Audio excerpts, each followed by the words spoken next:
He'd planned it for months. He'd talked about it with friends who thought it was a brilliant idea, and with his family, who didn't. Nor did some of the casinos.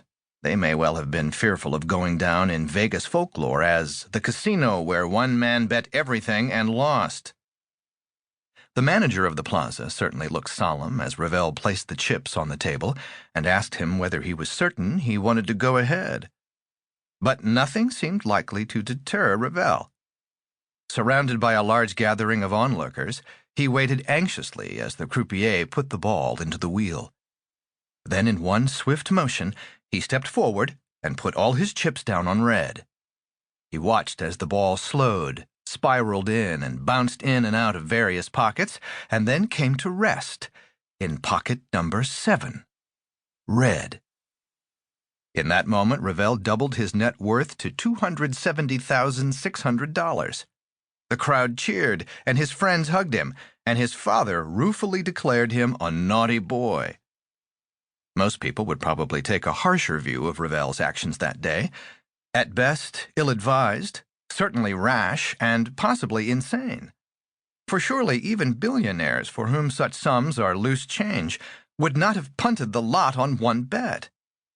Would not any rational person have divided up such a sum into smaller wagers to at least check whether Lady Luck was in town? But here's the thing.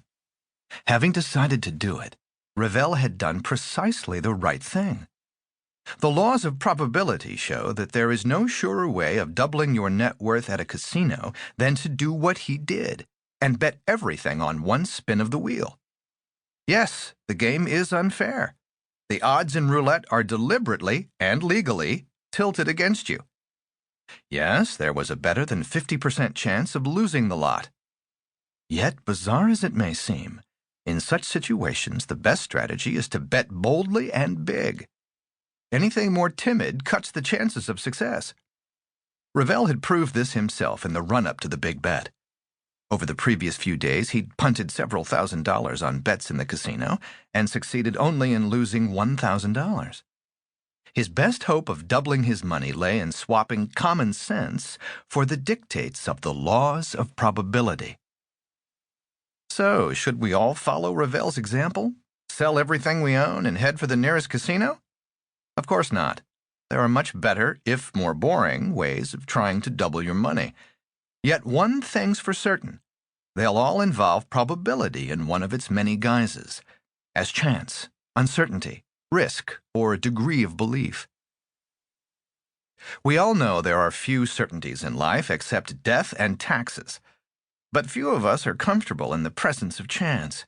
It threatens whatever sense we have of being in control of events, suggesting we could all become what Shakespeare called fortune's fool.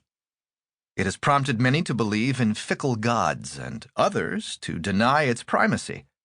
Einstein famously refused to believe that God plays dice with the universe. Yet the very idea of making sense of chance seems oxymoronic.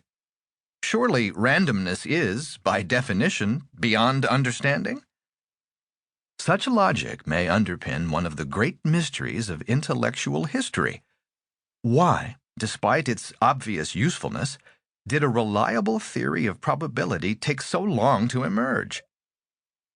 While games of chance were being played in ancient Egypt over 5,500 years ago, it wasn't until the 17th century that a few daring thinkers seriously challenged the view summed up by Aristotle that there can be no demonstrative knowledge of chance. It hardly helps that chance so often defies our intuitions. Take coincidences.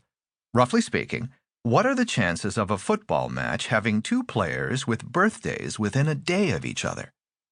As there are 365 days in a year and 22 players, one might put the chances at less than 1 in 10. In fact, the laws of probability reveal the true answer to be around 90%.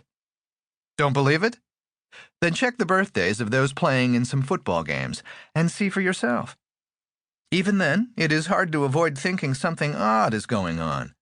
After all, if you find yourself in a similar-sized crowd and ask whether anyone shares your birthday, you're very unlikely to find a match.